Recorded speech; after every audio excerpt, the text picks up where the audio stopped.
Hey guys, welcome back to my channel. And for today's review, I'm going to talk about Cheap Trick's newest release, In Another World, which came out on April 9th of this year. This is the first album in about 4 years, so you guys are in for a treat to see if they still got it.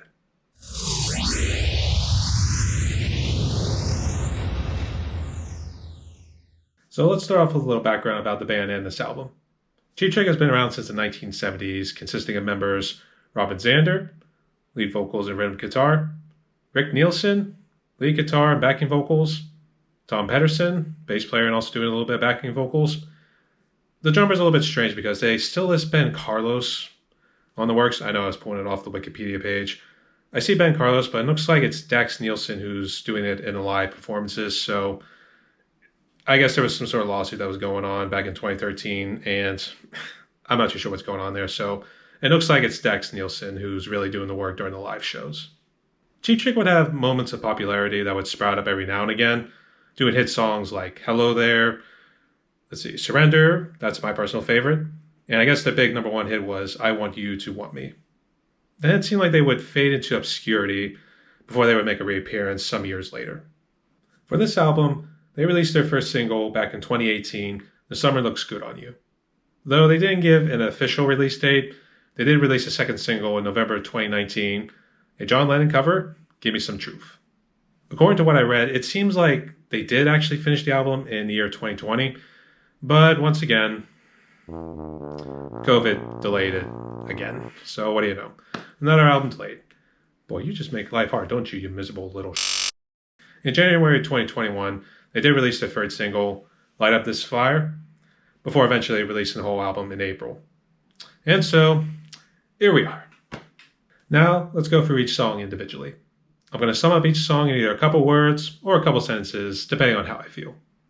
These are just my opinions, so if you guys want to share yours, make sure you do it down in the comments below. Here we go. The Summer Looks Good on You.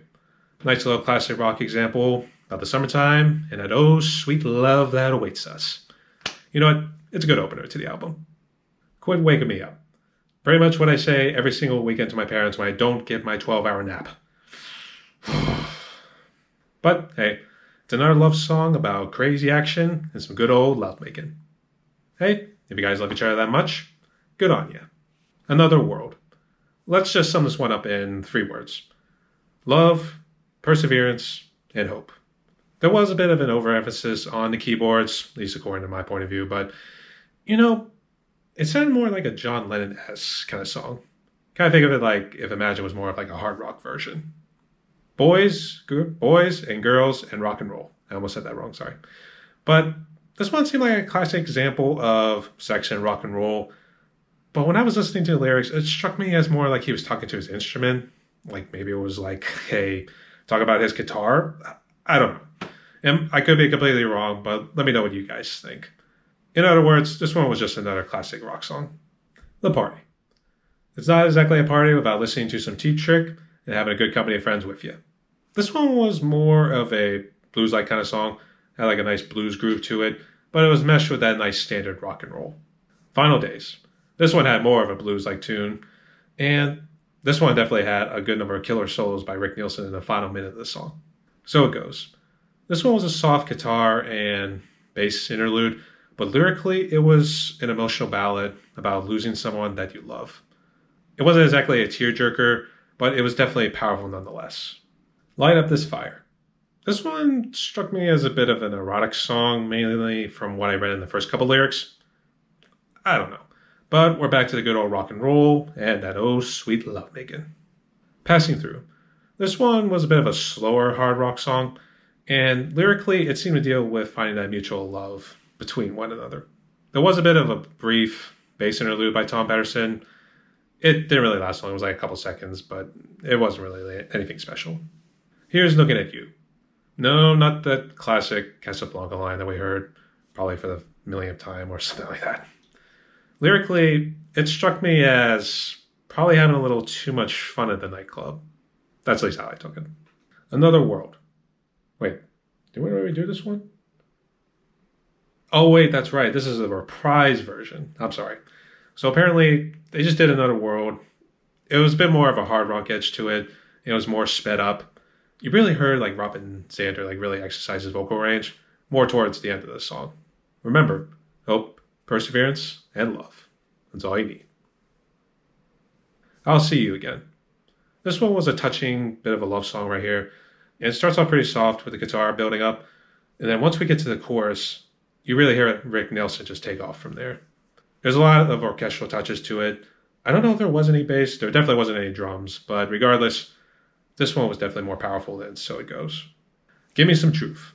As I mentioned earlier, this is a John Lennon song. And it's that good old protest song about hating on them politicians and all their dirty deeds. It definitely made me laugh. But you know what? There's a good bit of truth to it. Gotta hate them politicians. In terms of production, it was recorded by BMG Rights Management Studio. Hey, another one right there.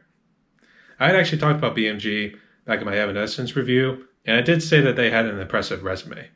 But as I was going through this album, I did notice like the keyboards were having a bit more of a dominating presence over the other instruments, mainly on the song Another World. It wasn't so much a problem on all the songs, and really it's only if you're listening to it real close that you'll notice it, so it is an easily missed blemish. Overall, the compression and mastering work was very well done and clean, but it felt like at times it was jamming too many things in at once. So it didn't sound the greatest, but it was not sloppy, at least in my opinion. I know it's a bit of a shift from what I said in my Evanescence review, but it is what it is. So for the last bit of critique, I'm just going to give you guys my honest opinion about this album. No pros and cons this time, I'm just going to give it to you straight. This is a good classic rock album, and it's good to see that these guys are still out producing music. The lyrics delve into the sex, love, and rock and roll that we commonly know within the genre. No drugs, fortunately. At least not immediately. But there's not a whole lot of diversity going on in the lyrics, but musically, you get a good amount of diversity with the blues, the rock music, and even in the quieter songs, they infuse some keyboard and orchestral elements. So that much was good right there. The thing is, it really depends on what you guys think of the whole album. I didn't have a problem with it, and I'm willing to forgive the production blemishes that I heard. It really comes down to like what you guys think, so let me know down in the comments about what you thought about the whole album in general. In conclusion, I'm going to give this album a 7 out of 10. It's not the greatest album, but it is still decent, and it's good to see that good old Cheap Trick is back. I wish them all the best of luck going forward as they look to tour alongside Bush and Stone Temple Pilots in the Under the Southern Stars tour. I'm sure they're going to be killer shows. Though they do come to the US because I think they're in Australia right now. But regardless, good luck, guys. And if you guys like this video, make sure you hit that like button and leave a comment below about what you guys thought. If you guys know of any artists that are just starting out, or if you guys are in a band yourself, let me know in the comments or on my social media pages. I'll leave them in the description below. And if you guys like, I could do a review on them. As always, feel free to subscribe and make sure you hit that bell notification so you can see more content like this in the future. Thank you guys so much for watching. Stay safe and stay tuned.